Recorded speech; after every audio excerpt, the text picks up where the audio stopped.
Magsisimula ang ating bagong kwento sa ating bida na si Okangwo, isang tao na naging Demon King sa loob ng 10,000 taon sa impyerno, na kinatatakutan ng lahat ng demon. Dahil hindi siya masaya sa kanyang kalagayan ay ninais niyang bumalik sa Earth.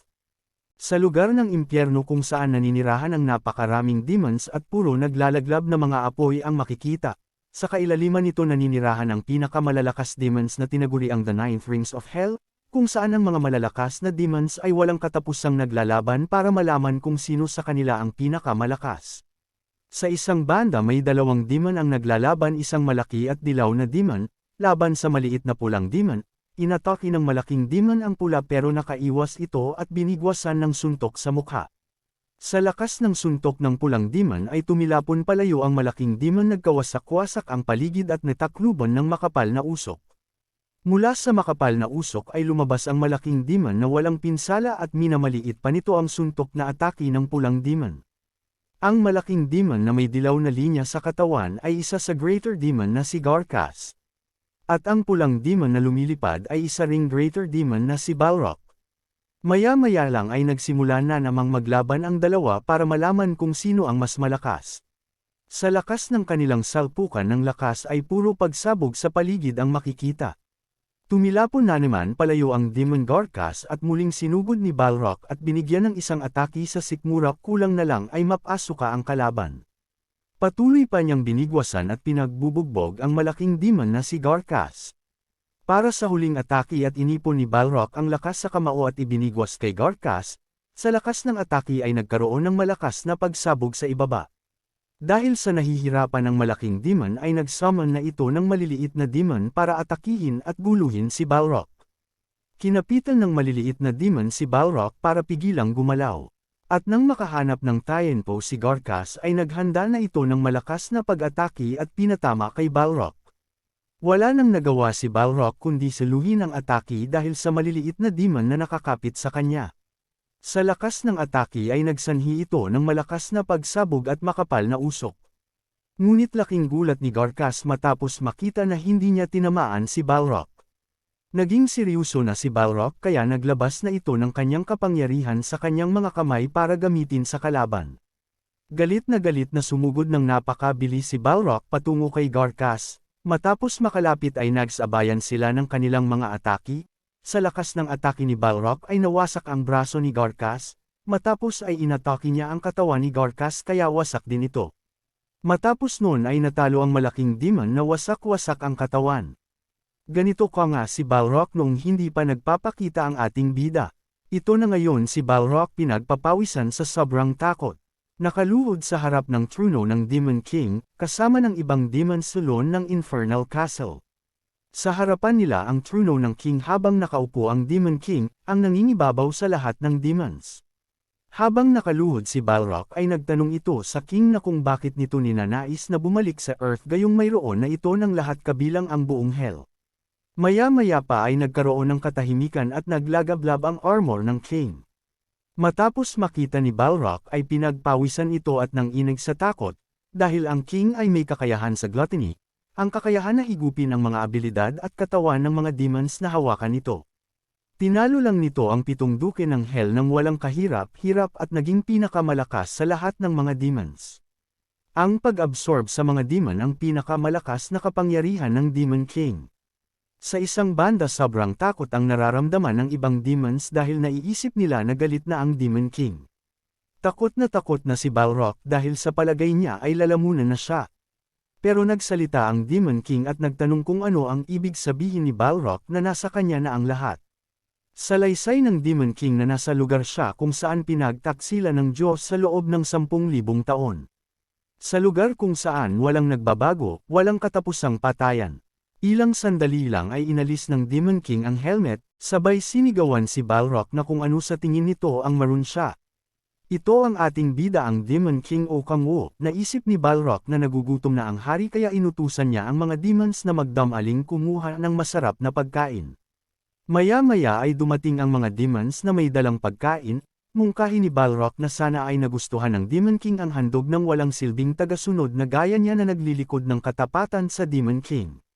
Nang binuksan na ni Balrog ang lagayan ay tumambad sa kanila ang ulo ng isa sa 7 duke, Ang ulo ng folklore, sabay sabing mag-enjoy ang Demon King.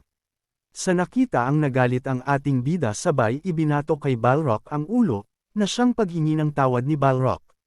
Mungkahi ng ating bida na hindi siya kakain ng nakakadiring bagay na iyon. Habang nanggigigil sa galit ay sinasabi niya na ang gusto niyang kainin ay kimchi stew. Nagkaroon ng katahimikan at napaisip sila kung ano ang kimchi stew. Maya-maya pa ay nagsigawan ang mga demon at sinasabi na ang gusto pala ng kanilang Demon King ay ang ultimate dish. Isang pagkain na may pulang dugo at laman. Sumigla ang mga demon at nagtanong si Balrog sa ating bida kung kaninong ulo ang gusto nitong ipaputol sa kanila o kung kailangan ng king ay lamang loob, dahil papatayin nila iyon para ihain sa kanilang Demon King. Sa isang banda napatikip na lang ng mukha ang ating bida at napaisip na walang alang ang mga demon na ito sa paggawa ng kimchi stew. Dahil ang mga demon ay walang alam sa konsepto ng pagkain. Dahil ang paglamon sa mga katawan ng mga kalaban ng mga ito ang kanilang pinagkukunan ng pagkain. Sinabi ni Balrog na kaya naiinip ang kanilang Demon King ay dahil napatay na nito ang 7 duke ng Hell. Sumigaw ang ating bida na hindi ganon, gusto lang niyang magbasa ng mga comics at novels ulit. Nagsipagluhod ang mga demons at sinabing dahil sa kanilang kahinaan ay hindi nalulugod ang kanilang Demon King. Nagkang-iiyak na si Balrog at humiling na patayin na lang sila dahil wala silang silbi. Sumigaw ang ating bida na kung nakikinig ang mga ito dahil gusto lang naman niyang magmahal. Matapos marinig ay may lumapit na isang babaeng demon at nagtanong sa Demon King na kung paano nito nasasabi ang ganong mga salita gayong nandun naman siya. Naglakad ito paunahan at habang lumalakad ay nagpapuso ang mga mata ng mga demons, sinasabing napakaganda nito, ang Queen of Succubus. Sinabi ng babaeng demon na siya ang pinakamagandang demon sa Hell. Ang Demon Succubus Queen na si Lilith, habang nagtatanong na kung ang pagmamahal niya sa ating bida ay hindi sapat habang lumuluha ang napakaraming mata. Matapos makita ng ating bida ay para itong nanigas na parang bato. Mungkahi ni Lilith na tatabihan niya ang ating bida sa higaan nito, di naman pumayag ang ating bida at bilang kanilang hari ay inutusan na lumayo ito, pero makulit at sinabing wag na mahiya ang ating bida. Nagtanong pa ito na kung sino sa 9th rings ang gusto ng kanilang hari, habang nakapulapot sa kamay ng ating bida ang mga galami nito. Sa isang banda inggit na inggit ang ibang demon sa kanilang Demon King. Habang tinutulak ni Kang Wo ang succubus na si Lilith ay sinabi nito na ang demon na ito ay nanghihigop ng lakas ng mga kalalakihan at wala man lang itong katangian ng kagandahan.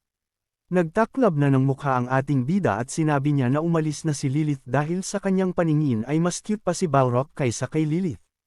Matapos marinig ni Balrog at natuwa ito sabay tanong kung dapat ba niyang patayin ang lahat. Hindi na matanggap ni Kang Wo ang lahat kaya nagpasya na siyang bumalik sa Earth. Laking gulat ng dalawang demon matapos marinig ang sinabi ng kanilang king kaya nais nilang pigilan ito. Pero buo na ang pasya ng ating bida. Matapos ang 10,000 taon sa impyerno ay tapos na ang preparasyon matapos lamunin ang panghuling Grand Duke na si Baal. Naisip ng ating bida na dumating na ang tamang oras kaya tumayo ito at naglakad at naiisip pa niya na pagkatapos ng pagdurusa sa impyerno ng 10,000 taon ay oras na para sa kanyang gantang pala. Kaya inutusan niya si Balrog na maghanda.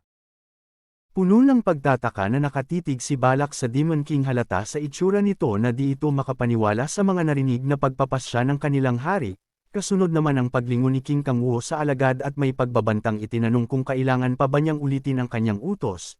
May panginginig naman ang boses na humingi ng tawad si Balak at sinabing agaran niyang gagawin ang iniuutos ng Demon King. Malakas na nagsalita si Balak at inutos sa mga demon na nasa paligid na maghanda ang mga ito na tawagin ang Black Sorcerer na si Amon at ihanda ang armor ng 7 Princes of Hell upang masimulan na ang nais ng kanilang king, sabay-sabay naman na tumugon ang mga ito at agarang sinunod ang utos ni Balak. Nasa gitna ang Black Sorcerer habang nasa paligid niya ang armor ng 7 Princes of Hell. Nakataas ang dalawang kamay nito habang nagwiwika ng nakakalitong orasyon kasunod ang nakasisilaw na liwanag hudyat na tapos na ang preparasyon. Mula sa ibaba nagsalita si Balak at sinabi sa Demon King na si Kang Wo na handa na ang lahat, na nakapagbigay ng kasiyahan sa ating bida. Sa kabilang banda kita naman ang lungkot sa mga mata ni Lilith at Balak habang nakatingin sa kanilang Demon King na kasalukuyang naglalakad papaakyat at patungo sa ipinahanda niyang portal. Nang tuluyan na siyang makaakyat at tuluyang matapatan ang kinaroroonan ni Amon, agad siyang pinaalalahanan nito na kung sumobra ang magic na mailagay niya sa armor ng Seven Princes of Hell, maaaring mapilipit ang hangganan ng oras at espasyo at sapilitang makalikha ng sira sa dimensyon. Matapos itong marinig ng ating bida, walang pag-aalinlangan siyang naglakad patungo sa gitna at naiwan si Amon na seryoso pa ding nakatingin sa kanya. Tumayo siya sa harap at sinabing simula na ang proseso, habang nasa isip na sa wakas ay magagawa na niyang makauwi.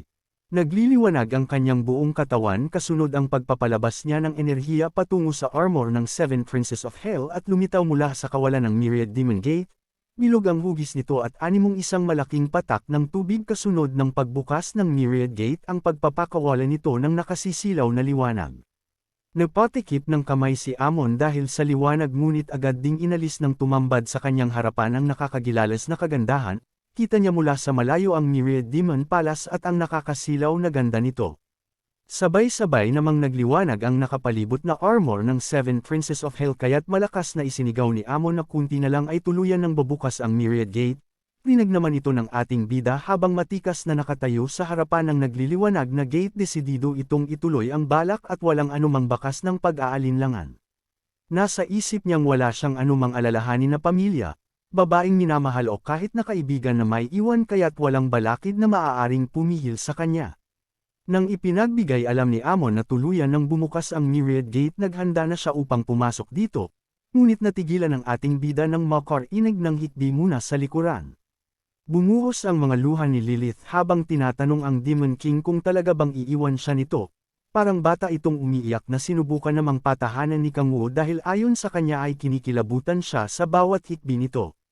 Animoy musika naman ang mga salitang ito na nagpakilig kay Lilith at sinabing parang sasabog ang kanyang puso sa kasiyahan kasabay ng pamumula at pagyakap nito sa kanyang sarili. Pumulupot din ang mga galamay ni Lilith sa kanyang sariling katawan at nang makita ito ng ating bida, nagdudumali siyang tumalon papasok ng gate. Kita pa niyang sinubukang humabol ni Lilith at bago pa man magsara ang gate, rinig ni Kang Wu na sinabi ni Lilith na susundan siya nito kahit anong mangyari. Nang mapagtanto na nakalayo na siya mula sa magalamay na dalaga, na pangisi ang ating bida saka sinabing hindi siya nagagalak na nakilala ang dalaga at sana ay wag na silang magkita pang muli.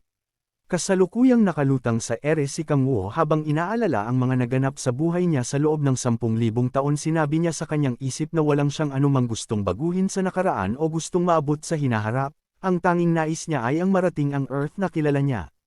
Nang makalapag na siya sa tabi ng nagliliwanag na hugis bilog puno ng pananabik, niyang sinabi sa sarili na sa wakas ay makakarating na siya sa Earth. Nang mapansin niya ang isang parang kuryente sa gilid ng bilog, kaya't agad niya itong nilapitan at natuklasang nagkaroon ng nuclear crack. Ito ang dahilan ng mahigpit na bili ni Amon sa kanya kanina na hindi maaaring umapaw ang magic na mailagay niya sa armor ng Seven Princes of Hell, at sa di inaasahang pangyayaring iyon di na kinakaya ng Gaia system ang lahat ng enerhiya na patuloy na pumasoki. Agarang binalot ng kulay pulang liwanag ang paligid, tanda ng di magandang mangyayari at walang ano-ano'y sumabog ang system at direktang tumama kay Kang Wu ang lahat ng liwanag at enerhiya na bumabalot sa buong system. Animoy kinuryent ng napakalakas na boltahe ang kanyang buong katawan. Matapos ito, idineklara ng system na hindi siya nagtagumpagi. Nang marinig ito, itinaas niya ang kanyang kamay at pag-alit na sinabi sa system na tumigil na ito habang ang matatalim na mga mata ay unti-unting pumikit at mawalan ng malay. Nang magising ang ating bida, bumungad sa kanya ang mataas na sikat ng araw at ang berdeng kagubatan. Tuwid pading nakalapat ang kanyang likuran sa mga damo sa ibabaw ng lupa. Naitanong niya sa kanyang sarili kung nasa Earth na ba siya. Nakaramdam siya ng kaunting sakit sa katawan nang subukan niyang bumangon at sinabing kailangan niya munang masuri ang kanyang sarili. Nang kapain niya ang kanyang kaliwang tainga, lumitaw sa kanyang harapan ang isang maliit na screen na naglalaman ng kanyang datos. Nagtataka at may pagtatanong niya itong tiningnan at marahang binabasa.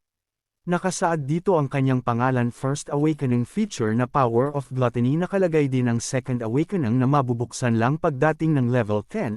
Meron siyang Strength na 8, Stamina na 7, Intelligence na 8, Dexterity na 9, Magic Status na 12, at Wisdom na 7. Hindi nakalagay kung saang class siya nabibilang, ngunit ang talagang nakatawag ng kanyang pansin ay nang mabasang halos lahat ng power feature ay nakasealed na nagpataas ng kanyang kilay.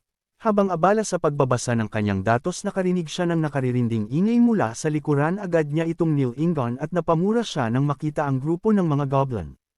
Ang mga ito ay may nakakadiring anyo, berde ang kanilang kulay matutulis ang mga ilong gayon din ang mga kuko mabilis itong gumalaw habang patakbong papunta sa ating bida na kasalukuyang nasa isip na hindi ang mga nilalang na ito ang nakatira sa Earth na alam niya.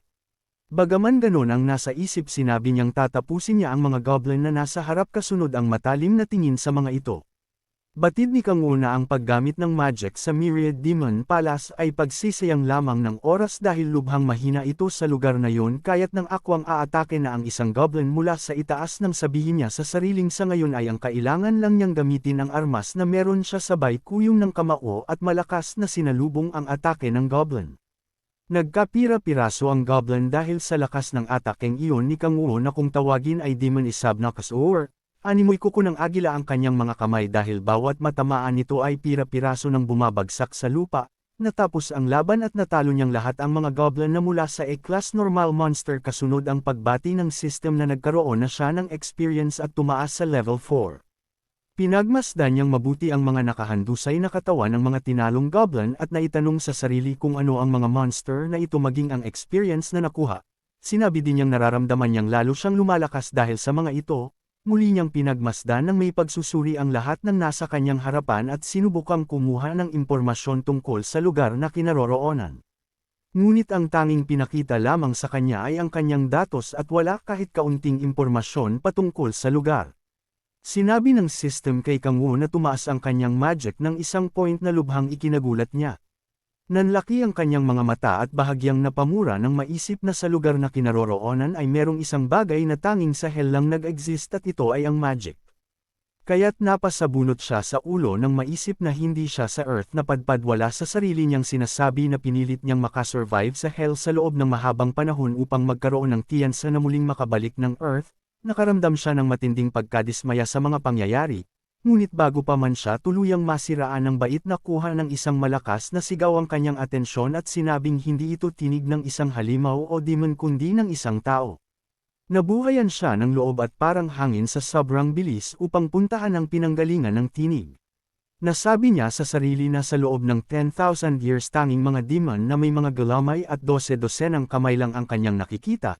Nasabi pa niya na wala siyang pakialam kung pangit man ang kanyang madatnan basta meron itong dalawang mata, isang ilong at bibig at ang nag-iisa niyang pakiusap na sana wala itong galamay habang naiisip si Lilith ang babaeng magalamay.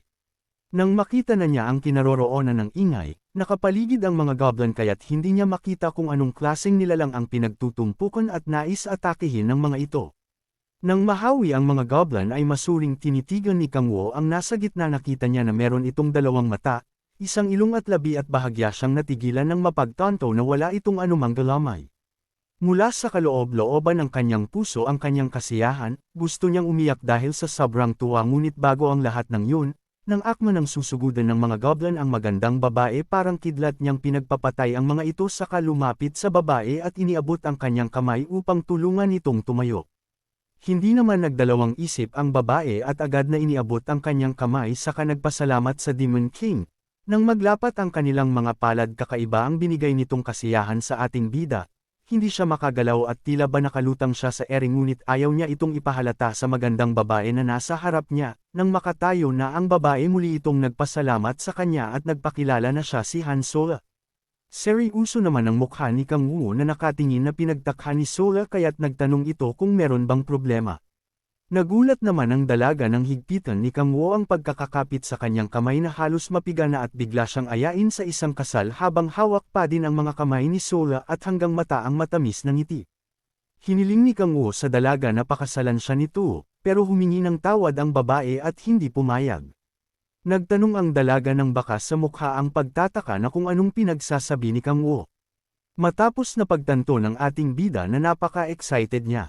Para may iba ang usapan ay humingi ng tawad ang ating bida, sabay nagpakilala na siya si Kang Wu, at nagtanong sa babae na kung Han Solo ang pangalan nito gaya ng sinabi nito kanina.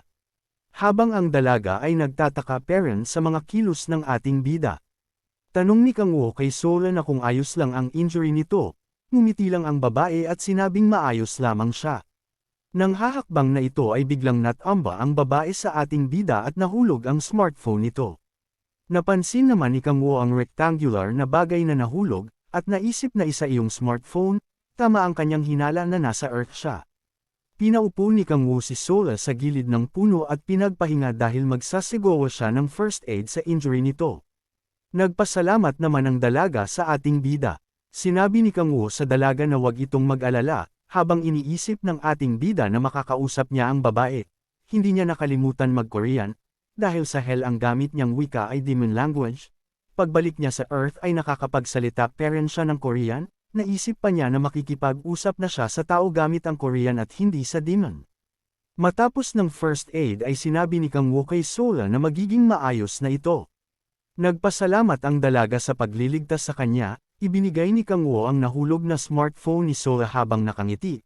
Nagpasalamat ang dalaga at kinuha ang smartphone niya.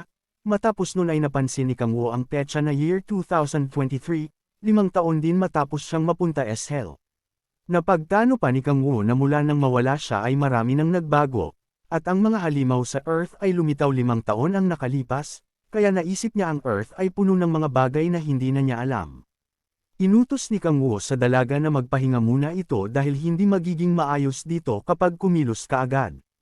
Nagtanong ang ating bida kay Sola na kung anong ginagawa nito sa ganitong lugar. Tugon ng dalaga na nagso-solo gate hunting siya ng mga halimaw. Paliwanag ni Sola na na-awaken siya bilang God Plague, pero napakatanga nito dahil inisip niya na dapat siyang mag-hunt ng mag-isa sa E-rank gate.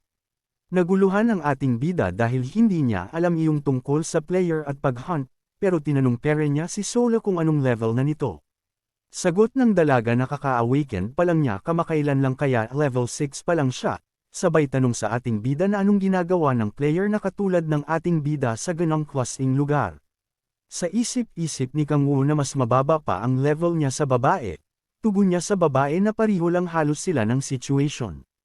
Namula ng gusto si Sola matapos mag-date ang kanilang mga braso, kaya tumayo na ito at nag-akit na umalis, nagtanong ang ating bida kung maayos na ang injury nito. Sumangayon ang babae at nagpasalamat kahit nahihirapan. Hinawakan ng Kang Woo si Sola at nagmungkahi aalalayan ito. Namula ng gusto ang babae at nagsabing kaya na niya at ayaw pa nitong maabala pa ang ating bida. Tugon ni Kang Woo na sasamahan niya ito sa pupuntahan ng babae, sabay tanong kung saang direction sila pupunta.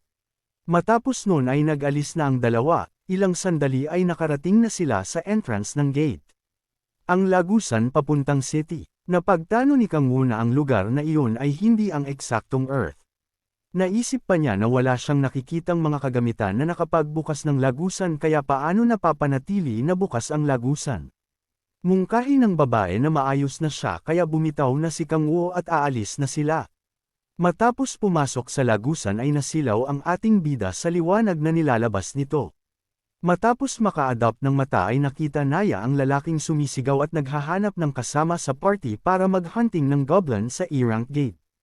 Napansin niya na may dalawa itong mata.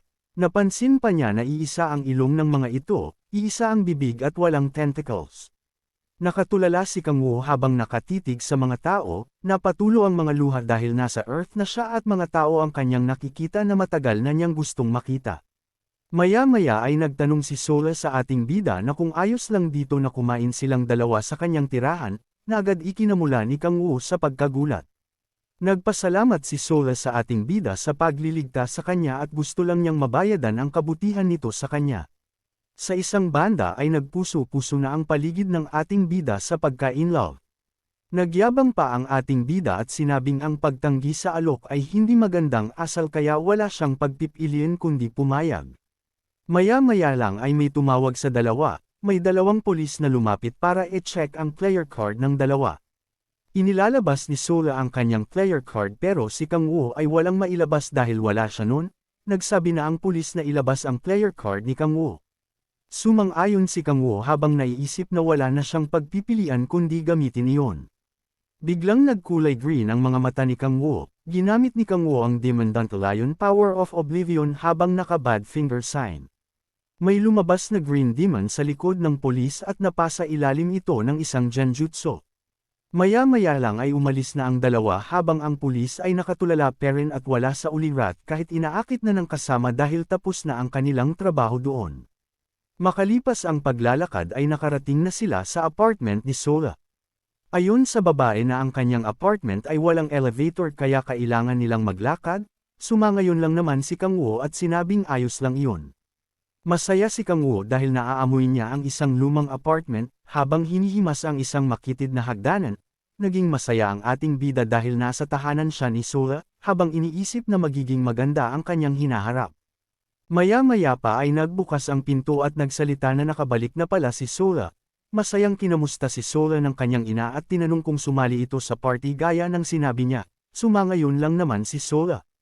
Pagkatapos nun ay ipinakilala ni Sola ang ating bida sa ina nito at sinabing iniligtas siya ni Kang Woo, kaya inimbitahan niya ito para kumain.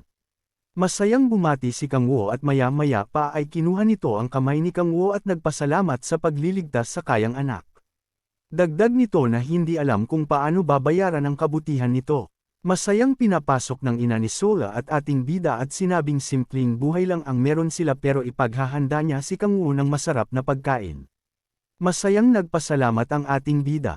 Humiling ang ina ni Sola na tulungan siyang maghanda ng pagkain, naisip ni Kang Woo na kailangan niyang makakuha ng maraming impormasyon, kaya humiling siya kay Sola na kung pwedeng mahiram ang cellphone nito, pumayag naman ang dalaga at pinahiram sa ating bida ang kanyang cellphone. Manghang-mangha si Kang Woo matapos makagamit muli ng cellphone. Naisip ng ating bida na mula nang mapunta siya sa Hell, sa loob ng ilang taon ay hindi na nila alam kung ano ang mga nangyari kaya una niyang titingnan ang article mula noong 2018. Ayon sa article noong araw ng Cataclysm February 22, 2018 ang mundo ay nagbago. Maraming mga halimaw ang naglabasan sa daang-daang gate na lumilitaw kung saan-saan. Kahit na anong sandata ay walang silbi laban sa mga halimaw na pumatay ng maraming tao, at ang Chinese Army ang lumalaban sa mga ito. Sa pamumuno ng Amerika ang organisasyon ng mga bansa para sa operation ay nabuo. Ang Korea ay pang-siyam sa bansang sumali. Ang kauna-unahang player ay nagmula sa Amerika, at dumami ang mga player sa buong mundo na naging pag-asa ng sangkatauhan. Matapos mabasa ang lahat ng iyon ay napagtanto ni Kang Woo na sa araw na nangyari ang lahat ng iyon ay ang kasabay ng araw noong mapunta siya sa impyerno, ay kasabay ng pagbubukas ng napakaraming gate. Naisip ni Kang Woo na kailangan pa niyang humanap ng ibang impormasyon. Maya-maya pa ay sinabi ng ina si Sola na handa na ang pagkain kaya biglang nabuhayan ng loob si Kang Woo. Nanlaki ang kanyang mata, matapos makita ang pagkain na kanyang pinapangarap. Naisip niya na isa iyong kimchi jjigae, nagdahan-dahan na siya sa pagsandok, nagpasya na din ang dalawa na kumain. Matapos isubo ang pagkain ay nasarapan siya at pinaspasan na ang pagkain.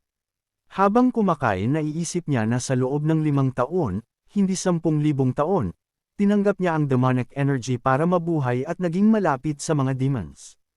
Habang nasa ibabaw ng patay na mga halimaw ay hindi siya nasisiyahan sa mga bagay-bagay sa hell. Demon ang kanyang kinakain para mabuhay, tinitiis niya kahit lasang basura ang kanyang mga kinakain. Naging kaawa-awa siya sa loob ng madaming taon sa impyerno, paulit-ulit na nangyayari ang bagay na iyon sa loob ng 10,000 taon sa impyerno.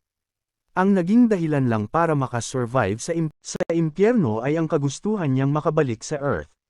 Habang kumakain, kasabay ng pagtulo ng mga luha ay masaya siya dahil ang pangarap niyang makabalik sa Earth ay natupad na. Nagtaka na lang ang mag-ina sa kinikilos ng ating bida. Nagpasalamat si Kang Woo sa pagkain dahil napakasarap nito.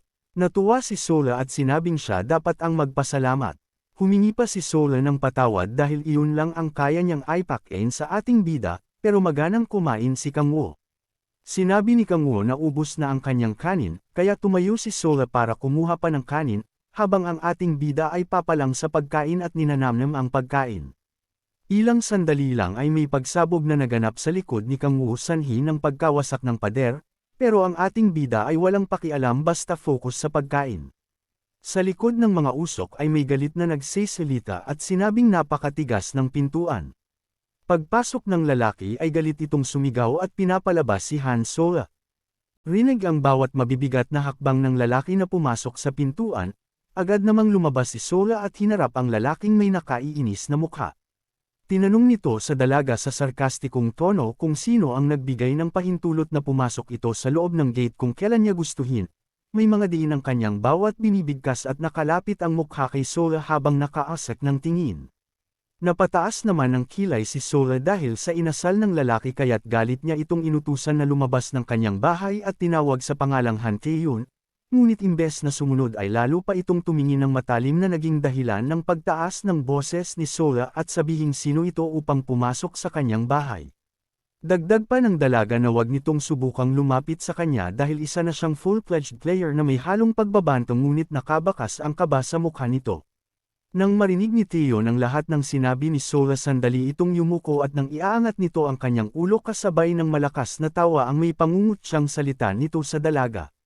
Sinabi ng lalaki na nakamamangha ang naabot ni Sola habang patuloy pa din ang malakas na pagtawa kasunod ang pagseseryoso ng mukha sabay isinuntok ang kanang kamay sa pader malapit sa kinaroroonan ni Sola. Galit nitong sinabi na anong karapatan ng isang low-level player na tawagin ang kanyang sarili bilang player. Umabanti paunahan si Sola at iniharang ang kanyang kamay upang maprotektan ang kanyang ina na nasa kanyang likuran laban sa walang kwentang kapatid na nasa kanilang harapan. Di naman inaalis ni Tae-yoon ang kanyang tingin sa mag-ina at seryosong sinabi na hindi lang sila maagang namatayan ng ama kundi ang kanilang ina ay isang hamak na tiga-benta ng mani, halatang ikinahihiya nito ang kanyang pinanggalingan base sa pagkakasambit ng mga salita. Pasiga naman siyang sinupla ni Sola at sinabing ang lahat ng pangyayaring iyon ay kasalanan ng kanyang kapatid na si Tae-yoon.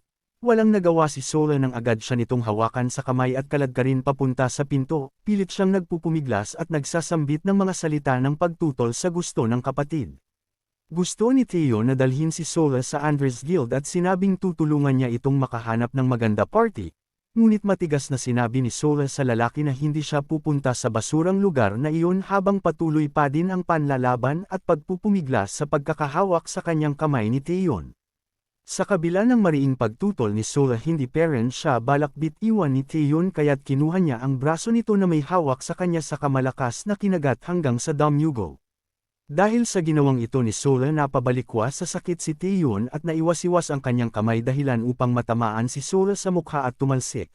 Napasigaw naman ang kanilang ina dahil sa mga nakita agad itong tumakbo papalapit kay Sola at niyakap ang anak.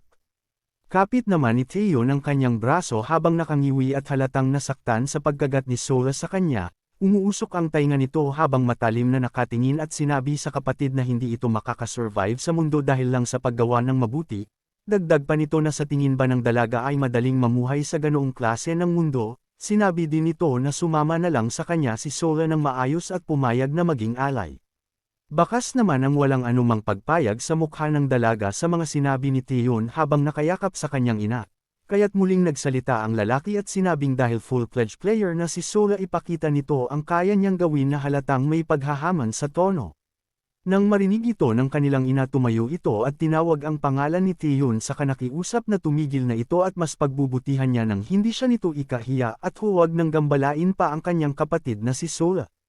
Walang modo namang tinawag ni Tae-yoon ang kanyang ina at sinabing wag siya nitong hawakan dahil lalo siyang naiinis sa ganong ginagawa nito sabay tulak sa ina kaya't agaran itong tumamba sa sahig at nawalan ng malay. Agad na lumapit si Sola sa ina upang suriin ito at paulit-ulit na tawagin upang magising ngunit wala pa ring malay ang kanyang ina. Lalong tumindi ang galit na nararamdaman ni Sola para sa kapatid na si Tae-yoon nang sabihin nitong sino ang kanilang ina upang galitin siya. Ngunit walang magawa si Sola kundi ang matalim na tingnan ng kapatid at kamuhian ito habang nasa kondongan niya ang walang malay na ina. Puno ng pagkasuklaw ang mga mata niya na nakatingin sa kapatid ngunit ang tanging sagot lang nito sa kanya ay anong magagawa ng mga titig na iyon kasunod ng malutong na mura sa kapatid. Dagdag pa nito na si Sola ay isang low level habang siya ay nasa stage 2 ng Metahuman. Magkaharap ang dalawa habang puno ng galit ang mga mata ng isa't isa. Patuloy ang pagmungutya ni Tae-yoon kay Sola at nang di pa ito makontento agad niyang hinawakan ang mukha ng kapatid at papiga na tinakpan ang bibig nito sa kasinabing anong magagawa ng maganda nitong mukha gayong isang itong mangmang. Ngunit dahil sa magandang mukha nito kaya't nais niyang isama ang kapatid sa Andres Guild sa pagbabaka sakaling maging mabait at magustuhan siya ng kanyang mga senior dahil kay Sola, nais niyang gamitin ang kapatid para sa pansarili niyang hangarin. Habang nagaganap ang lahat ng iyon sandaling natigilan si Taehyun nang mapansin ang isang lalaki na tahimik na kumakain sa lamesa. Napatulala siya nang mapagtanto na kanina pa may nakakakita at nakakarinig ng pagmamalupit niya sa sarili niyang kapatid at ina, para itong bingi na walang naririnig dahil sa kabila ng mga nakita ay hindi man lang ito umimik o umalis at nanatiling kumakain na para bang hindi nagawang kumain ng masarap sa loob ng mahabang panahon. Tuloy-tuloy ang paghigop nito at hindi man lang napansin na nasa kanya na ang atensyon ni Taehyun. Binitawan ni Taehyun ang mukha ni Sola at sinubukang kunin ang atensyon ni Kang Woo. Ngunit para itong bingi na patuloy sa paghigop ng mainit na kimchi stew, hanggang sa tuluyan ng lumapit si Taehyun sa kanya at nagtatakang nakatingin. Napakamot ito sa batok saka tumalikod nang bigla itong humarap muli kasabay ang malakas na pagsipa sa lamesa dahilan upang magsipagliparan ang mga naruroon kabilang na ang masarap na kimchi stew. Animoy tumigil ang mundo ni Kang Woo habang dahan daw ang nakikita ang pagbagsak sa sahig ng paborito niyang pagkain, napatikip naman ang bibig si Sola dahil sa ginawang iyon ni Taehyun. Alam niya ang kalupitan ng kapatid kaya't sinubukan niyang kunin ang atensyon ni Kang Woo at tawagin ito sa pangalan ng may pag-aalala. Nabasag naman ang sandaling katahimikan na umiral sa loob ng bahay nang malakas na sumigaw si Kang Woo at yumuko upang tingnan ang natapon na pagkain, habang si Taehyun ay nakatayo sa kanyang harapan at may pangungut siyang tinanong kay Sola na saan siya nakahanap ng pulubing kagaya ni Kang Woo. Wala sa sariling umiiyak ang ating bida habang puno ng panghihinayang sa paborito niyang kimchi stew. Habang nakaluhod siya at nakatungong umiiyak lumapit si Taehyun sa kanya at kinalabot siya gamit ang mga paa nito saka sinabi kay Kang Woo na tumayo at tigilan ang pagiging talunan. Nang maramdaman ng ating bida ang pagsanggi ng mga paa ni Taehyun sa kanya at marinig ang mga sinabi nito matalas niya itong tinapunan ng tingin, kita ni Taehyun ang pamumula ng mga mata ni Kang Woo at napatulala ito ng maisip na isnagdiman ang kanyang kaharap, habang si Kang Woo naman ay marahan ang pagtayo at may galit na aura. Kasabay ng dahan daw ang pagtayo nito ang pagtatanong kung sino ang lalaking kaharap upang itapon ang kanyang kimchi stew habang may diin sa bawat katagan na binibitiwan niya. Hindi mapigilan ni Kang Woo na ilabas ang kanyang galit sa lalaking nasa harapan na ngayon ay kasalukuyang nagpapalabas ng asul na liwanag sa kanyang dalawang kamay bilang paghahanda sa nalalapit na pag-atake.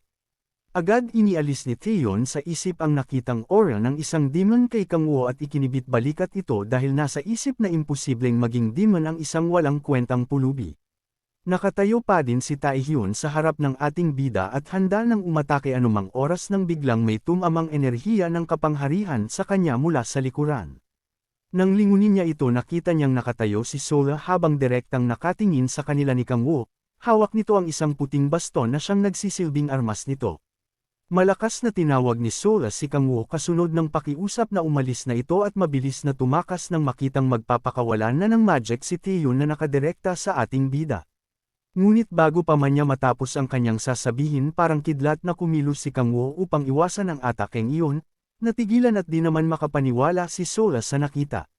Bagaman naiwasan ni Kang Woo ang atakeng iyon nasa isip ni Taehyun na hindi siya ganun kabilis. Ngunit mali ang kanyang inisip dahil hindi niya inaasahan ang pagbalik ni Kang Woo ng atake sa kanya. Mula sa kaliwa ni Taehyun lumitaw ang ating bida at agad na umatake gamit ang kanyang tuhod patungo sa mismong sikmura ni Taehyun. Napangiwit si Taehyun dahil sa sakit na naramdaman, ngunit ayaw niyang matalo ng inaakala niyang pulubi kaya't mabilis niyang iniayos ang sarili saka sunod-sunod na umatake. Mabilis na umiiwas si Kang Woo sa bawat pagsugod sa kanya ni Taehyun at nang makahanap siya ng perpektong oras sinipa niya ang katunggali mula sa tagiliran na sinalo naman ni Taehyun. Dahil mayabang at mapagmalaki si Taehyun nasabi niyang hindi malakas ang atakeng natamo, ngunit bakas sa mukha niya ang pinsala ng atakeng ito, tumutulo mula sa kanyang ilong ang dugo at namilipit dahil sa sakit. Hawak pa din niya ang kanang paa ni Kang Woo at akmang aatake na si Taehyun ng isang malakas na tadyak ang ibigay sa kanya ng ating bida. Tumaksik ang mapanlate na si Taehyun at nang dahil sa mga natamo ay lalo itong nagalit at muling nagpakawala ng sunod-sunod at malalakas na atake, pero ni isa ay walang tumama kay Kang Woo kaya't patuloy ang pagngangalit ng kanyang ngipin. Abala si Taehyun sa pag-atake kay Kang Woo nang di niya namalayang handa na din ang ating bida upang atakehin siya. Muli siyang inatake nito gamit ang tuhod na lubhang napakalakas at nagpaluhod kay Taehyun, habang nakaluhod at nakatungo si Taehyun sa sahig na sa harapan naman niya si Kang Woo na matikas na nakatayo at walang anumang pinsala. Nang biglang ipatong ni Kang Wo ang kanyang paa sa ulo ni Taeyeon at idiin ito, dahilan upang sumunsob ang mukha ng mayabang na lalaki sa sahig. At nagwika na hindi pa siya tapos na pagbayarin si Taeyeon dahil sa pagtapos niya sa paboritong pagkain ni Kang Wo na kimchi stew. Habang nasa hirap na kalagayan si Taehyun ay napapangiwi ito dahil nasabi na nangyari ang lahat ng iyon sa kanya dahil lang sa kimchi stew. Nang marinig ito ni Kang Wo mahigpit niyang hinatak pataas ang buhok ni Taeyeon dahilan upang pilit itong mapatayo. Nagtama ang kanilang mga mata at kitang-kita ni Taeyeon ang madilim na mukha at galit na aura ni Kang Wo na sinabi sa kanyang bakit nilalang niya ang kimchi stew. Madiin at nakakatakot na pagbanggit nito sa bawat sabihin niya tungkol sa pagkain at itinanong kay Taeyeon kung wala bang halaga para sa kanya ang kimchi stew. Nauutol naman ang boses ni Taeyeon na halata ang pagkataranta at bago pa man siya makasagot, malakas siyang muling isinubsob ni Kang Wo sa sahig. Umiiko sa buong bahay ang bawat pagsigaw ng ating bida habang galit na galit. Muling tumahimik ang paligid at sinabi ni Kang Wo kay Taeyeon sa mahina at mahinahon na boses na kapag sinabi niyang, 1, sabihin ni Taeyeon na, kimchi stew, at pag sinabi naman niyang, 2, sabihin ni Taehyun na, ay sacred food. Malakas na sinigaw ni Kang Wo ang 1, di naman siya binaygo ni Taeyeon nang sumagot ito ng, kimchi stew, kagaya ng iniuutos niya, ngunit dahil mahina lang ang sagot ni Taeyeon mautuwidad na inutos ni Kang Wo na lakasan niya ang sagot saka muling inulit ang isinigaw niya.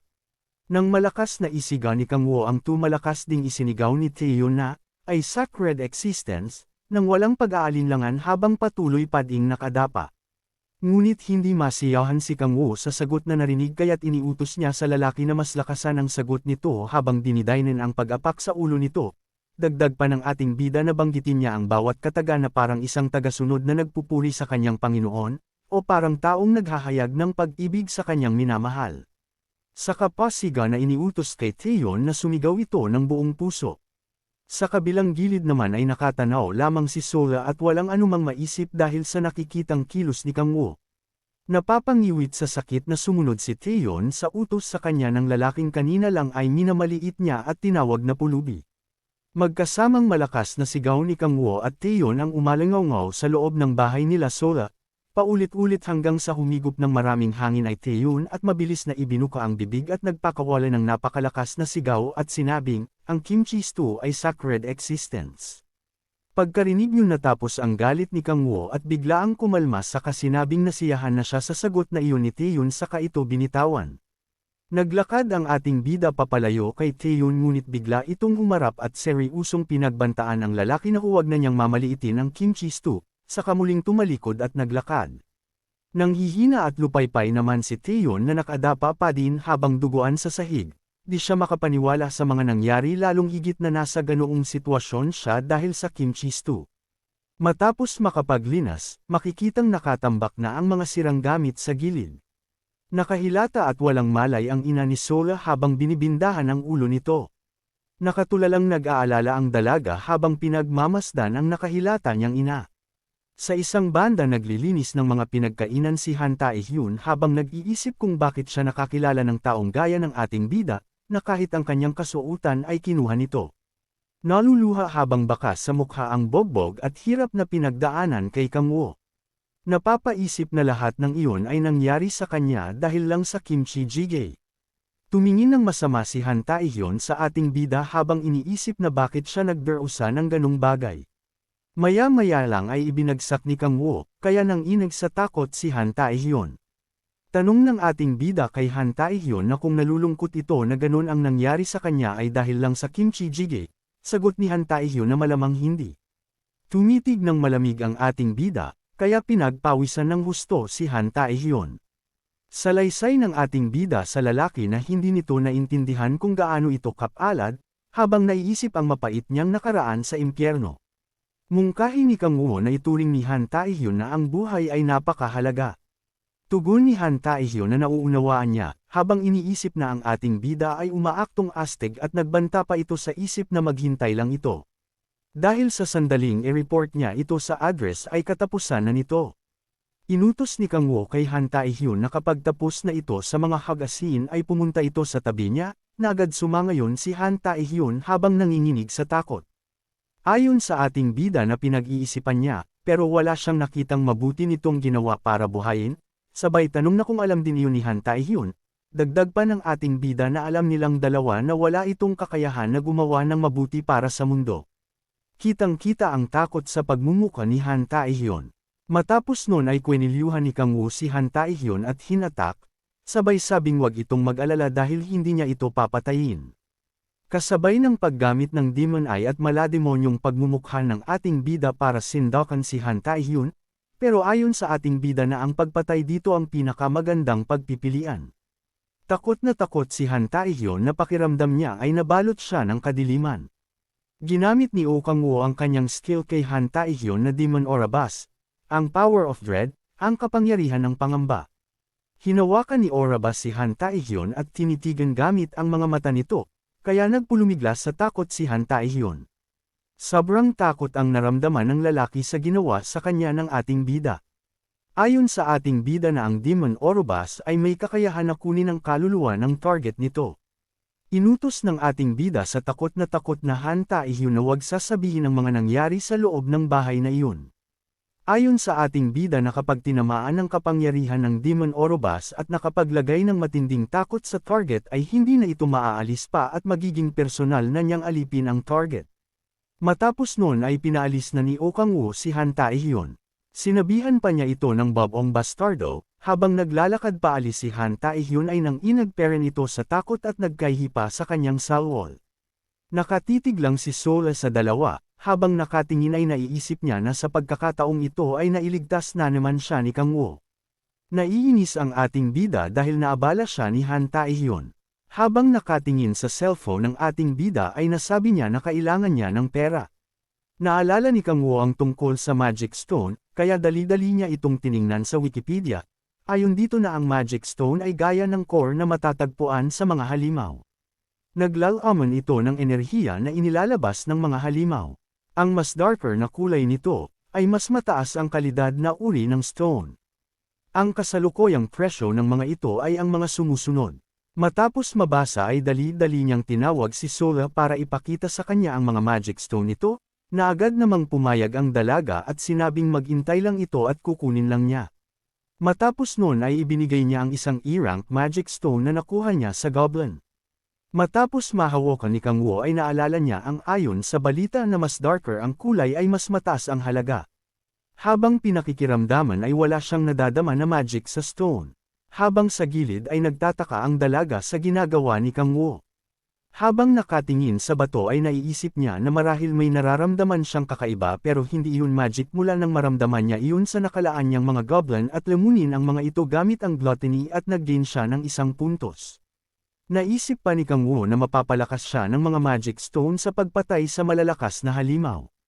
Matapos mapansin ang nasa loob ng magic stone, sa Earth ay tinatawag itong magic hindi demonic energy.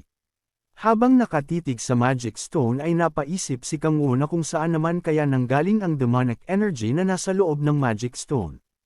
Pero aalamin na lang niya ang tungkol dun, at sa ngayon manggangguan na lang muna siya ng ganun para magkapera.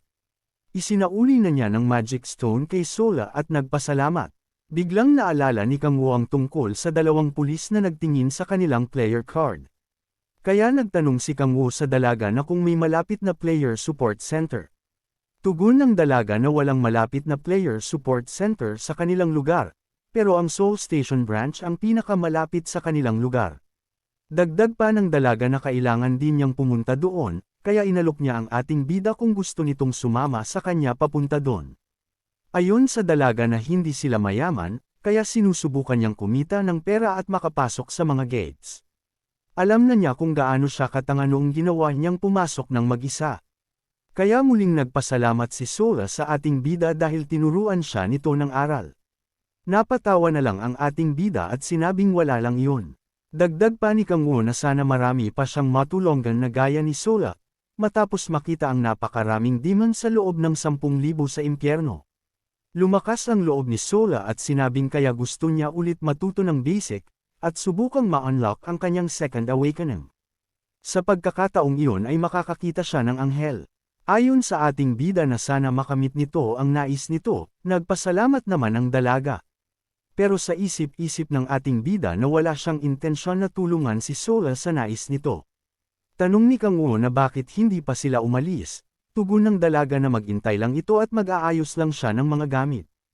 Habang nakatingin sa dalaga, naisip ni Kang Woo na kapag nag-hunting siya ng kasama si Sola ay babagal ang bilis ng pag-hunting niya. Kahit masama mang pakinggan pero iyon ang totoo. Kailangan niyang iwasan ang mga bagay na magpapabagal sa kanya at pagpunan na lang ng pansin ang mga bagay na magbabalik ng kanyang kapangyarihan.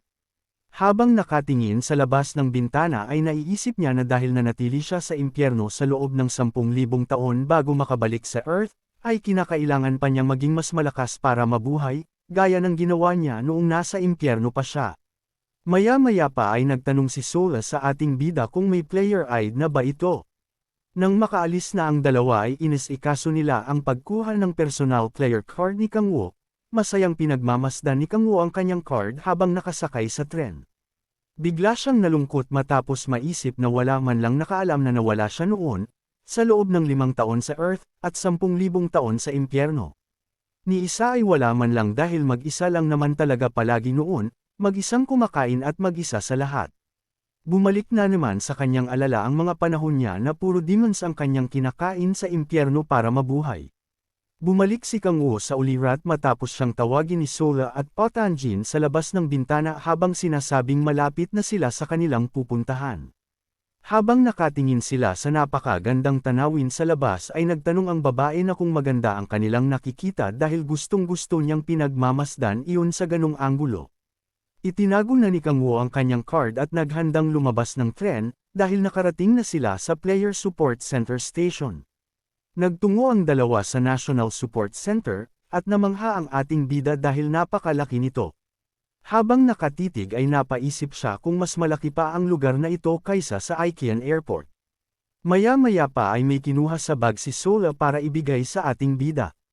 Ibinigay ni Sola ang kanyang dating cellphone sa ating bida para may magamit ito. Masayang-masaya si Kang Woo matapos matanggap ang cellphone mula sa dalaga, lumuluha ang kanyang kalooban sa tuwa na naramdaman. Sinabi ni Sola sa ating bida na may wifi ang center kaya e-contact siya nito pagtapos. Nagpasalamat naman ang ating bida. Ayon sa babae na magpaparehistro siya para sa basic lecture. Paalala ng ating bida na mag-ingat ito at i-contact niya ito mamaya. Mungkahi ng babae na mahuhuli siya ng kaunti kaya mag-dinner na lang nila ng magkasama mamaya.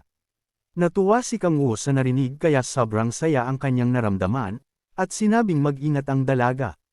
Nang makapasok na si Kang Woo sa Player Support Center ay namangha pa rin siya dahil napakalaki nito. Naisip niya ang role ng isang player ang mas importante. Nagtungo na siya sa machine para insert ang kanyang card para makakuha ng ticket. Matapos niyang ilagay ang ticket ay naglabas sa machine na pang-18 siya sa kukuha ng rango. Matapos makuha ang ticket ay sinabi ng machine na magtungo na sa testing room kasama ng ticket. Matapos makarating sa testing room ay matyaga siyang nag-ante habang nakaupo. Makarinig siya ng 2 taong nag-uusap tungkol sa mga nakuha ng mga itong rank. Ayon sa isang lalaki na D rank ang nakuha niya at ang isa naman ay B rank. Ayon sa isang lalaki na ang rank na nakuha nila ay hindi may kukumpara sa mga rank na nakuha nila Baekhyun at Cho Yeonju. Matapos marinig ng ating bida ang mga pangalan ng taong binanggit ay dali-dali niya itong sinearch sa internet. Nalaman niya na ang 5 guild master na nakakuha ng rank S sa unang awakening. Ayon pa sa nalaman niya na kukunin ng 5 guild ang player na makakuha ng rank S sa unang awakening nito. Naisip ni Kang Woo na ang 5 malalaking guild ay sina Mears Kim Jaehyun, Red Rose Cho Yeonju, Hanyul Baek Kanghyuk, Sanare Jung Haiwonju, Onris Cho Minhyuk. Naisip ni Kang Woo na kapag naibalik na niya ang kanyang kapangyarihan ay mapapantayan din niya ang mga iyon. Mas malakas na kapangyarihan ay mas malaking responsibilidad, may pag-asa siyang maabutan ang mga ito, kaya kailangan niyang maibalik ang kanyang kapangyarihan sa lalo't madaling panahon. Habang nakatingin sa kanya window ay naiisip niya na kapag ginamit niya ang pagiging player ay magiging mas malakas pa siya sa hinaharap. Maya-maya pa ay tinawag na ang kanyang numerong 18 para siya na ang sunod na kumuha ng rank. Itinuro ng babae ang pwesto kung sa uupo si Kang Woo, matapos makaupo ay tinanong ng operator kung si Kang Woo ang ating bida, na sinang-ayunan naman ni Kang Woo. Inutos ng babae na ilagay ni Kang Wo ang kamay nito sa bilog na bagay at kapag ginamitan niya ito ng kapangyarihan ay magbabago ang kulay nito dipindi sa rank nito, magpapakita ang kulay dipindi sa lakas nito. Kumpiyansang hahawakan ni Kang Wo ang bilog na bagay habang iniisip na hindi niya nalaman ang tungkol soon, pero paano kung masyadong malakas ang kapangyarihan niya? Matapos hawakan ni Kang Wo ay nagliwanag ang paligid. Bakas parent sa pagmumukha ni Kang Wo ang kumpiyansang mataas ang rank na makukuha niya. Matapos mawala ang liwanag ay nakahawak parent si Kang Wo sa bilog na bagay at kumpiyansa parent dahil inaasahan na mataas ang rank niya. Pero biglang sinabi ng operator na F-rank ang ating kaya alisin na nito ang kamay sa bilog na bagay. Matapos marinig ni Kang Wo ay nanigas siya at parang pinagsakluban ng langit at lupa dahil sa narinig na pinakamababang rank ang kanyang nakuha, taliwas sa kanyang inaasahan. Walang imik na nakaupo si Kang Wo sa upuan, tahimik siyang nakatingin sa babaeng nasa harap ngunit malayo ang kanyang isip habang nakahawak pa din ang mga kamay sa bilog na nasa mesa. Hindi pa din niya maitago ang pagkadismaya dahil sa nalaman, kaya't nasabi niya sa kanyang isip na nauunawaan niyang nakasealed pa ang kanyang mga powers, pero hindi katanggap-tanggap para sa kanya ang maging F-rank na pinakamababa sa lahat. Bumalik ang kanyang atensyon sa babaeng kausap nang sabihin nito ang mga bagay na dapat niyang tandaan. Una ay kailangan niyang kumuha ng e-player card na magagamit niya upang makapasok sa gate ng parehong rank. Sinabi pa ng babae na para naman sa mga gate na mas mataas na rank kailangan ni Kang Wo ng guardian kung nais niyang pumunta. Nang marinig ito ni Kang Wo pumasok agad sa kanyang isip ang naiwang alagad sa hell na si Balak. Sinabi niya sa sarili na kung narinig ni Balak ang sinabi ng babae magagalit ito at sasabihing hindi kailangan ng kanilang hari ng proteksyon, sa kabahagyang napangiti. Nang mabalik si Kang Wo sa kanyang ulirat at sabihing dahil sa trauma sa loob ng 10,000 years kaya't kung ano-ano ang pumapasok sa kanyang isip. Magalang niyang tinanong sa kaharap kung ano ang dapat niyang gawin upang tumaas ang kanyang rank. Nag-umpisa namang magpaliwanag ang babae na kung dadalo siya sa mga basic course tataas agad ang kanyang rank at magiging D-rank. Sa kabilang banda ang pagkolekta ng mga magic stones ay isa ding mabisang paraan upang mapataas ang rank na mas nagustuhan naman ng ating bida. Sinabi ni Kang Wo na naintindihan niya ang sinabi ng kaharap saka itinuon ang kanyang kamay sa lamesa at akmang tatayo na, nang sabihin ng babaeng sandali na lang at malapit nang matapos ang inihahanda niyang player card para sa ating bida. May awas sa mga mata ng babae habang nakatingin kay Kang Wo, na halatang nanghihina dahil sa di inaasahang datos na nalaman. Nag-offer pa ang babae na i-enroll si Kang Wo sa basic course, nang sa ganun tumaas ang rank nito sa D-rank. Ngunit tumanggi si Kang Wo sa alok ng babae saka mabilis na naglakad papalabas ng pintuan. Nasabi naman ng babae sa kanyang sarili na sobrang nabigla si Kang Wo sa kinalabasan ng rank test, at dahil nasa rank siya ng pinakamababa agad nasabi ng babae na madali siyang mapapatay sa loob ng gate sa ganoong kalagayan, kasunod ang malalim na buntong hininga. Nang tingnan niya ang bilog na crystal sa lamesa agad na naaga nito ang buong atensyon niya. Kakaiba ang kulay na nilikha nito na ngayon lamang niya nakita sa buong buhay niya. Puno ng pagtataka niya itong tiningnan at nagulat siya nang makitang unti-unti itong nabibiyak hanggang sa tuluyang masira at magkapira-piraso. Agad na paatras ang babae at sa di makapaniwalang tono ay nasabo nito na paanong nangyaring ganoon ang kulay na nilikha ng crystal, gayong kay Baekhyun na nasa S-rank ay lumikha lang ito ng dark gray na kulay. Agaran siyang tumawag ng receptionist at inutos na paltan ang crystal habang nasa isip na imposibleng magkaroon ng black na kulay gayong si Kang Wo ay kasalukuyang nasa F-rank. Nakakabinging ingay sa paligid ang maririnig mula sa mga player habang patuloy ang pagsigaw ng mga ito upang makatawag ng atensyon. Nagkalat ang mga ito at desididong makahanap o makabuo ng partido. Nakatayo naman si Kang Wo habang pinagmamasdan ang ganoong senaryo sa harapan. Naglakad siya patungo sa gate sabay abot ng kanyang player card sa lalaking nakabantay doon, sandali naman itong sinuri ng lalaki at sinabing maaari na siyang pumasok. Kabadong humakbang si Kang Wo at ilang saglit pa nagawa na niyang makapasok at mapunta sa ibang lugar. Nakahinga naman siya ng maluwag ng tagumpay siyang makapasok at napawi ang kaunting kaba na nararamdaman kanina, dahil nasa isip na baka mabalik siya sa hell. Dagdag pa niya na hindi niya gaanong gusto ng teleporting saka, nagsimulang maglakad matapos mapagdesisyunan na maghanap muna ng mga halimaw. Nang may malakas na tinig ang tumawag sa kanya mula sa likuran, naramdaman niyang nasa taas ito kaya't agad niyang iniangat ang ulo upang tumingala. Dahil natatakpan ng sinag ng araw at hindi niya makita ng malinaw, inakala niyang isang uso ang nasa likuran. Hanggang sa muli itong magsalita at itanong kung mag-isa lang ba ang ating bida. Umayos si Kang Woo ng tayo kaya't malinaw na niyang nakita ang lalaking kaharap. Halos kalahati lang ng katawan ng lalaki ang ating bida, meron itong di pangkaraniwang tangkad. Patuloy ang pagtatanong nito kay Kang Woo tungkol sa kanyang pagiging mag-isang panghaantang, nang tawagin ito ng isang babae sa pangalang Teso at sabihing tapos na ang kanilang paghahanda. Parang wala namang narinig ang lalaki habang patuloy pa din ang pagtatanong. Lahat ng kanyang tanong ay mabilis namang sinasagot ni Kang Woo, at nang mapag-alaman ng lalaki na wala pang party na kinabibilangan si Kang Woo, walang pag-aalinlangan niya itong inalok na sumama sa kanilang partido sabay turo ng kamay sa dalawa pa nitong kasamahan. Napanganga naman ang isa pang lalaki at babae na kasama nito at sinabing ang bagay na iyon ay hindi dapat pinagdedesisyonan ng mag-isa ni Teso. Nang marinig ni Teso ang sinabi ng dalawa niyang kasamahan inis niyang hinarap ang mga ito, at sinabing alam ng dalawa kung ano ang sitwasyon meron ngayon si Kang Woo kaya't inililigtas nila ang kanyang buhay. Dagdag pa ng lalaki na kahit hindi na siya bigyan ng magic stones ng dalawa basta pumayag lang ang mga ito na isama si Kang Woo sa kanilang party. Naririnig lahat ni Kang Woo ang kanilang pinag-uusapan, kaya't pumasok agad sa kanyang isip na mabuting tao ang lalaking nakilala. Nagpasalamat si Kang Woo sa lalaki, ngunit sa kabila ng magandang alok na iyon sinabi niyang sa ngayon ay nais niyang mag-hunt mag-isa. Bago sila tuluyang maghiwalay ng landas, formal na nagpakilala ang lalaki at sinabing siya si Kang Heso, saka inabot ang kamay ng ating bida at nakipagkamay ito saka tinanong ang pangalan ng ating bida.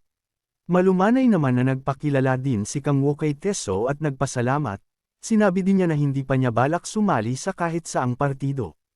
Dahil sa pagiging magalang ni Kang Woo sa kaharap, sinabi ng lalaki na maging casual lang ito sa pakikipag-usap sa kanya, dahil hindi pa siya matanda sabay tawa at pinakita ang kanyang player card. Nakasaad dito na si Teso ay 24 anyos pa lang na ikinagulat naman ni Kang Woo.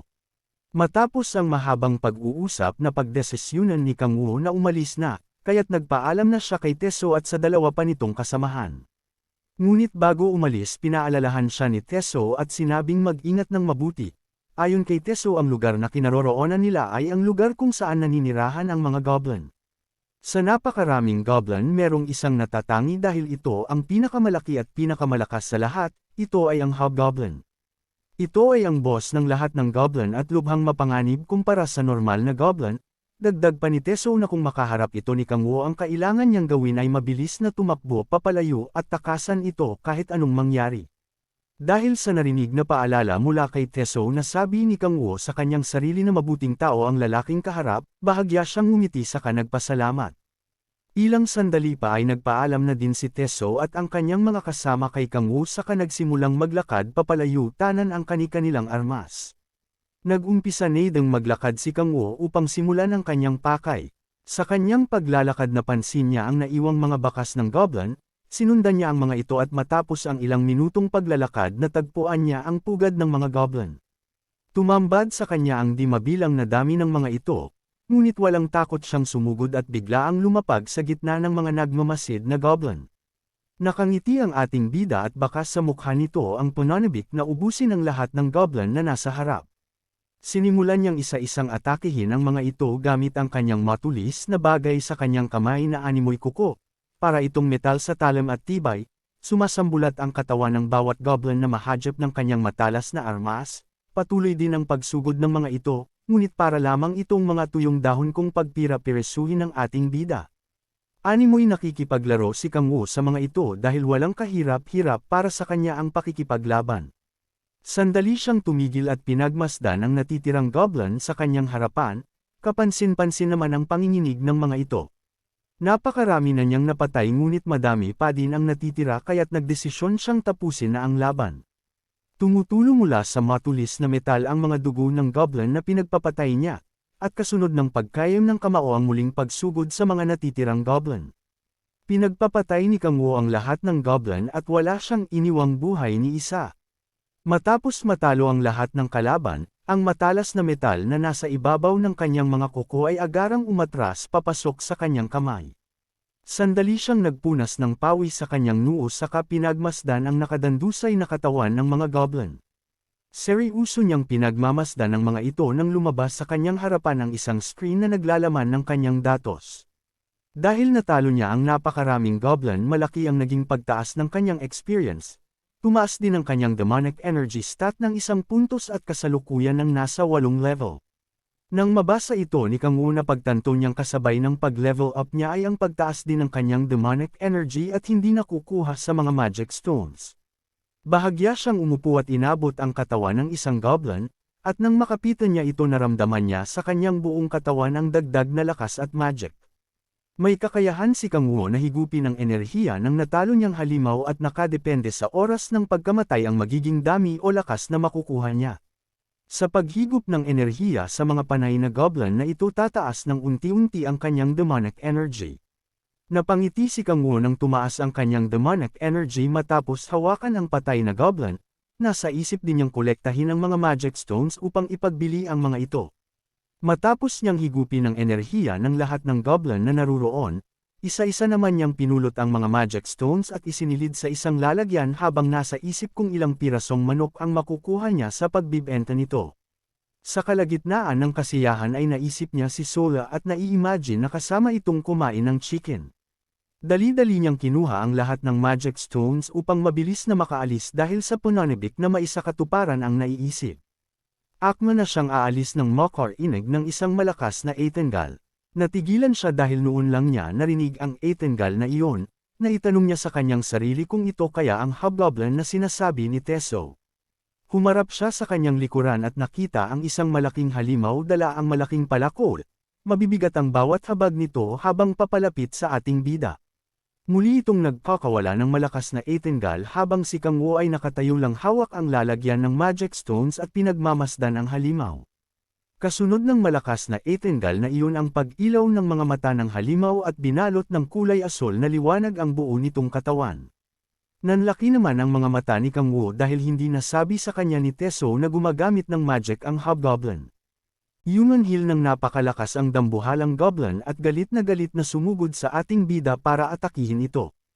Humanda si Kang Wu habang napapatong sa isip na kung kaya ng halimaw makagamit ng magic. Naghanda ng blade sa braso si Kang Wu at sa kabila naman ay magic power para ipang-depinsa sa halimaw. Ayon sa ating bida na kahit may destructive power ang kalaban, ay ang kanya namang demonic power ay higit mas malakas sa magic power ng halimaw. Naghanda ng malakas na pag-atake ang goblin para paslangin ang ating bida. Sa tindi ng atake ng galit na halimaw ay nayanig ang lupa, pero mabilis na naiwan ni Kang Wu ang atake ng goblin. Patuloy na iniwas-iwasan ni Kang Wu ang pag-atake ng malaking halimaw.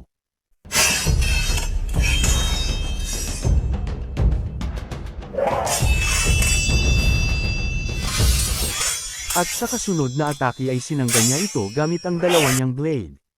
Naisip ni Kang Wu na ang pagkakaiba nila ay ang lakas na nagmamula sa magkaibang bigat. Napakalaki ng halimaw kaya hindi niya ito masabayan sa lakas ng atake. Umataking muli ang halimaw at naiwasan ni Kang Wu, sabay binigwasan ng ating bida ng pag-atake, pero tumama lang iyon sa armor ng dambuhalang goblin at nagdulot lang ito ng kaunting pinsala sa armor. Sa kanilang lakas ay lugi siya kaya kailangan lamang niyang umiwas at dumipinsa, habang naiisip na kailangan niyang makahanap ng malaking kalamangan.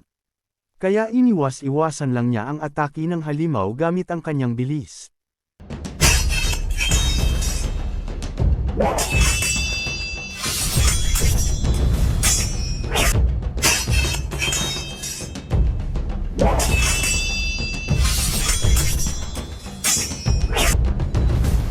Napaatras ang ating bida malapit sa mga puno, habang iniisip na ginagamit nito ang malaki nitong braso gaya ng inaasahan niya para sa isang boss, hindi katulad ng mga goblin na pinatay niya.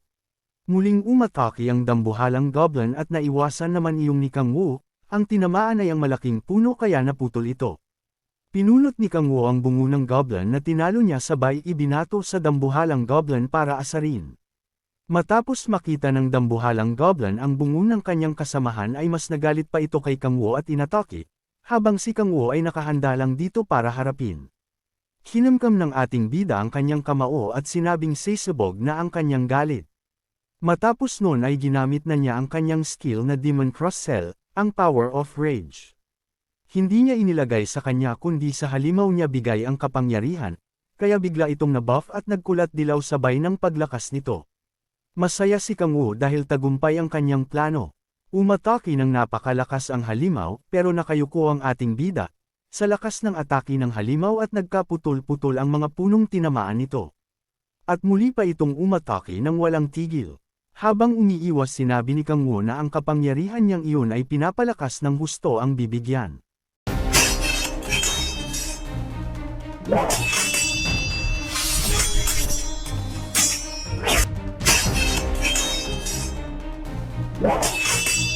At patuloy na iniwasan ang mga atake ng halimaw.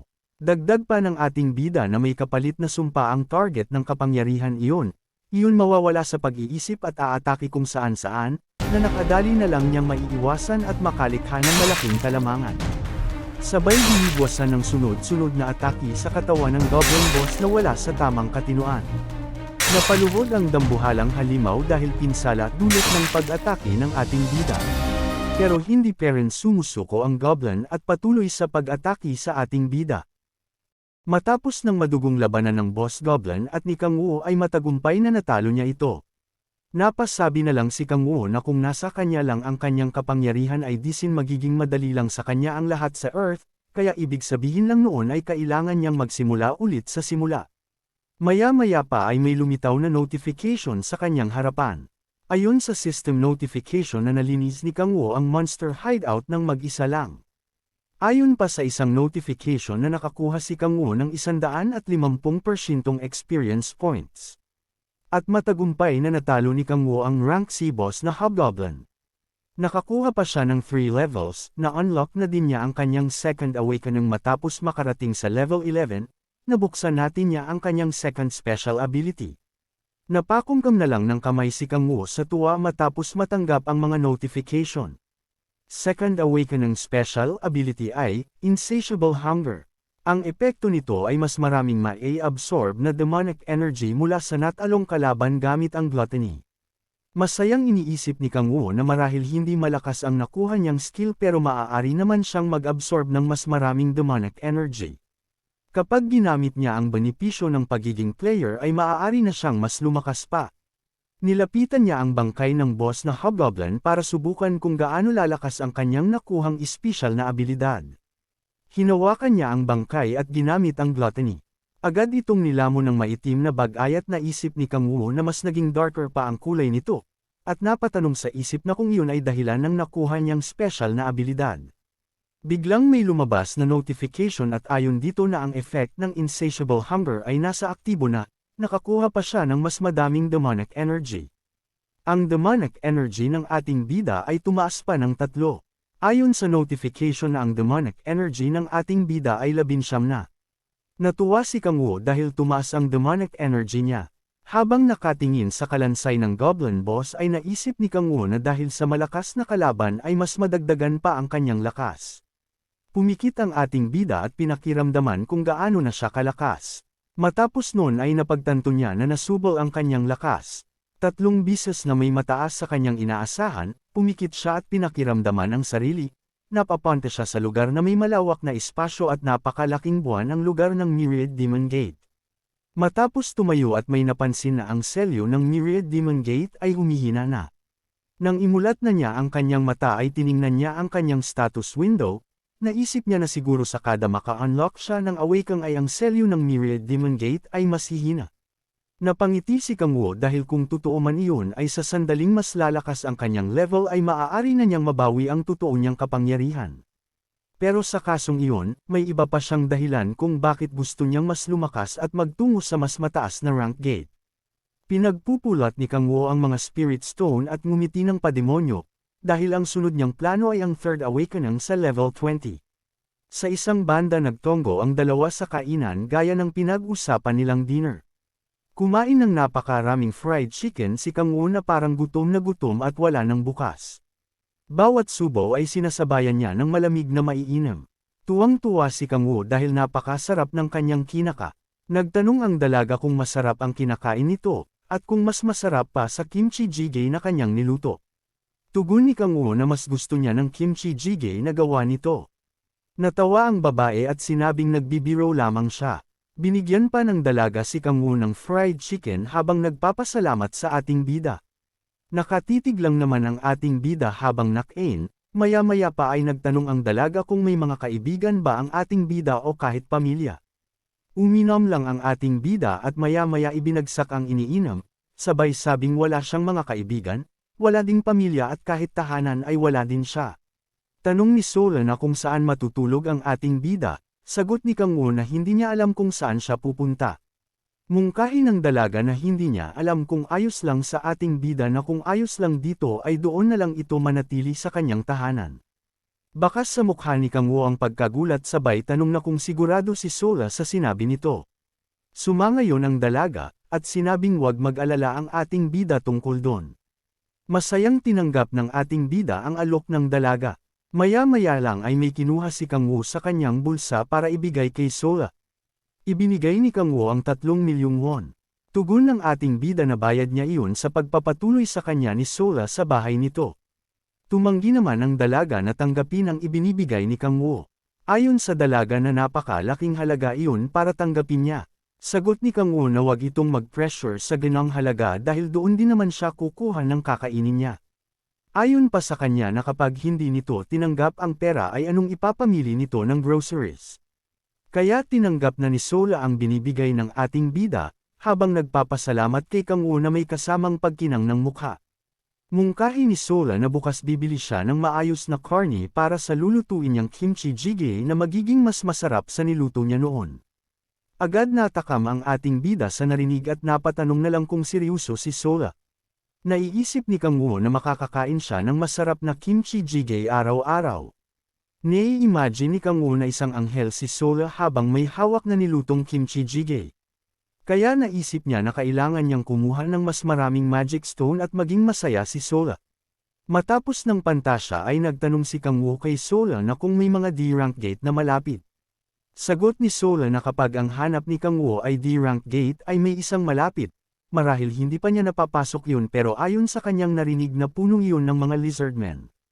Naisip ni Kang Woo habang nakain na kailangan niyang pumunta doon bukas, para tumalo ng maraming malalakas na halimaw at makapag-unlock ng awakening ng mas mabilis, at para makakuha na din ng madaming pera, sabay napaisip na kung masarap ang karne ng lizardmen. Nang makabalik na sila sa tahanan nila Sola ay ipinakita na niya sa ating bida ang magiging silid nito, na dating silid ng kanyang kuya. Naupo si Kang Woo sa kama at nagpasalamat kay Sola dahil makakatulog siya ng komportable. Pinatay na ni Sola ang ilaw para makatulog na sila ng maayos. Matapos noon ay nahiga na si Kang Woo sa kanyang kama, habang naiisip na hindi niya iyon naramdaman sa impyerno sa loob ng 10,000 taon. Napaka-komportable ng kanyang kalagayan sabay naisip na tama ang kanyang naging pasya na bumalik sa Earth. Pagsapit ng umaga ay nagtungo agad siya sa D-rank gate. Nakakita siya ng napakaraming player sa labas ng gate at naghahanap ng kani-kanilang makakasama para sa isang raid party. Ang isa ay humahanap ng Second Awakening Healer at ang isa naman ay humahanap ng mas malakas ang abilidad sa rank C player.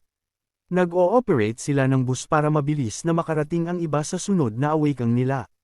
Naisip ni Kang Woo na dahil rank D na siya ay makakatagpo siya ng maraming bus party doon. Matapos no nagtanggo na si Kang Woo sa pasukan ng gate at ipinakita ang kanyang ID sa bantay ng gate para makapasok. Pumasok na si Kang Woo sa gate habang iniisip na hindi niya kailangan ng bus party. Nasiglahan ang ating bida at nag-inat ng kanyang mga braso para simulan na ang paghunting. Naisip niya na kailangan niyang maging tahimik sa paggalaw, kaya gumamit siya ng power of silence at inilagay sa kanyang paa, tapos kumilos ng napakabilis at biglang naglabo sa labas ng gate. Ayon kay Sola na sensitibo ang mga lizardmen sa ingay pero malabo ang mga paningin. Dapat na harapin ang mga ito ng patago na di maingay dahil sama-samang kumilos ang mga lizardmen at siguradong pagtutulungan ng mga ito ang isang player.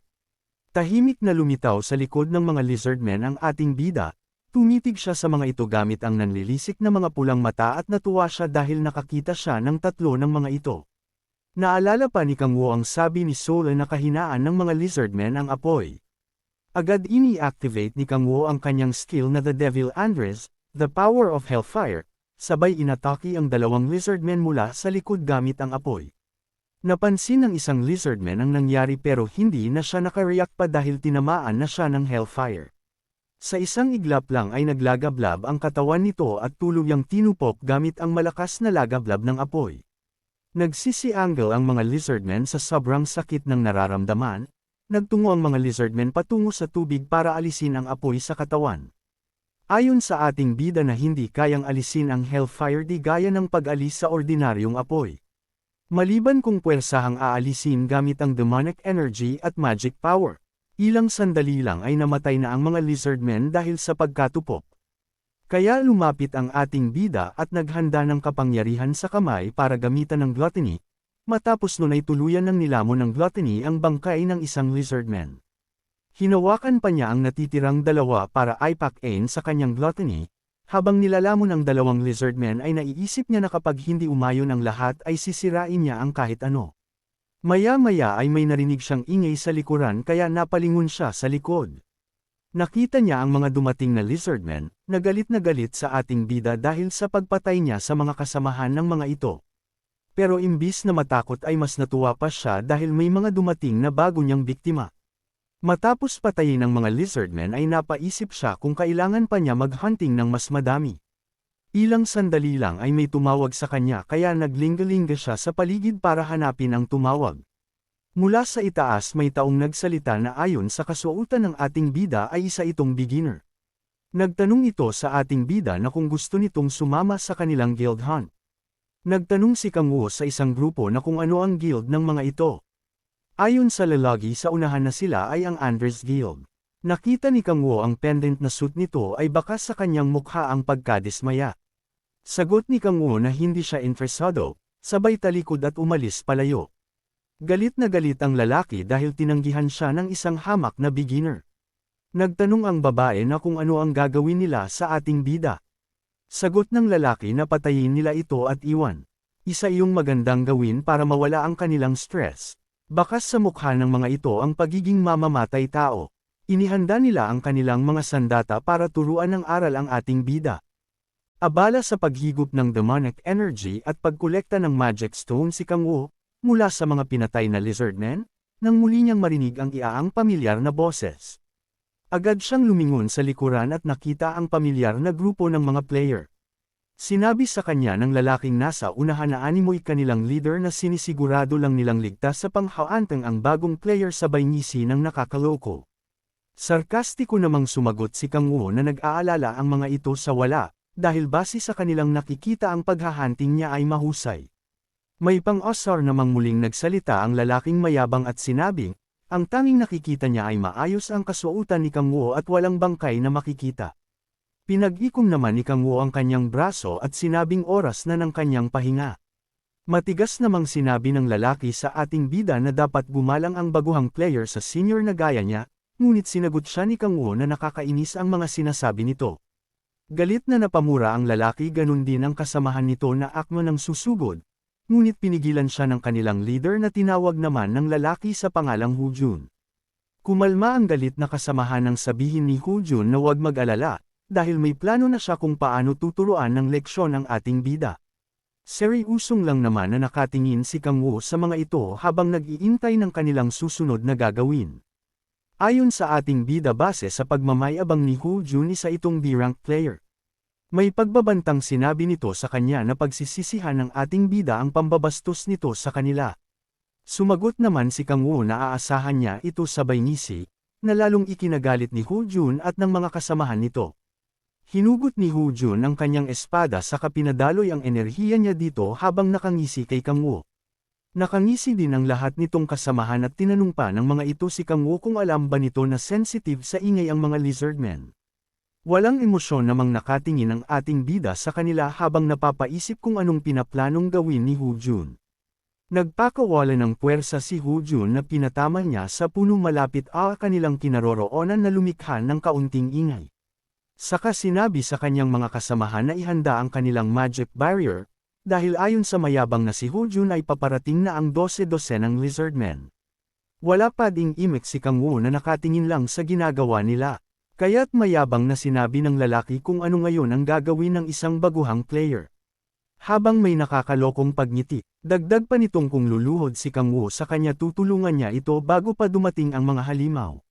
Puno ng pang-asar na sinabi pa nito na dahil sa takot ay hindi na makapagsalita si Kang Woo habang may mahinang pagtawa. Sa pag-aakalang nasindak na nila ang ating bida. Pagkarinig nito, mahinang napatawa ay Kang Woo at malakas na sinabi kay Ho Jun na hindi niya inaasahan na ito na ang plano na tinutukoy nito. Pagkasabi niyon itinaas nito ang kanyang kamay na animong nag-iipon ng enerhiya at mabagal na sinasabi kay Ho Jun na kung gagawin niya ang pagtawag sa mga halimaw, gawin niya ito ng tama. Saka pinaglapat ang dalawang palad at ginamit ang power of sound na lumikha ng nakakabinging ingay. Gulat na gulat ang grupo ni Ho Jun sa ginagawa ng ating bida, patuloy ang malakas na ingay kaya't napasigaw si Ho Jun na baliw ang ating bida at tumigil na ito sa ginagawa niyang ingay. Agad namang tumigil si Kang Woo sa ginagawa at tumingin ng nakakaloko kay Ho Jun habang nakangisi. Kitang-kita sa mga mata nito ang magkahalong galit at kaba. Nakikiramdam ito sa paligid habang pinagpapawisan ng malamig. Napalitan ang kaba nila ng takot nang maramdaman nila ang unti-unting paglabas ng mga monster lizard, bagaman nasa loob sila ng magic barrier hindi nila maitago ang takot lalo nang makitang napakarami ng mga halimaw. Agad sila sinugod ng mga monster lizard, sinakyan ng mga ito ang barrier na nagpo-protekta sa kanila. Malakas na sinabi ni Ha Jun sa mga kasamahan na pagtulong-tulungan nilang mas palakasin ang barrier. Humarap si Ho Jun sa ating bida at galit na sinabing gusto ba nito na mamatay silang lahat. Ngunit nanlaki ang mga mata nito nang biglang maglaho sa kanyang paningin si Kang Woo at magsalita ito mula sa itaas ng puno. Sinabi ni Kang Woo kay Ho Jun na alam niyang sensitibo sa sound ang mga lizardmen habang tumatawa. Malalakas na atungal ang ginawa ng mga halimaw habang pilit na sinisira ang barrier. Galit at takot ang naghaari sa mga nasa loob nito lalo na si Ha Jun, sinabi nito Kang Woo na gusto ba ng ating bida na mamatay silang lahat.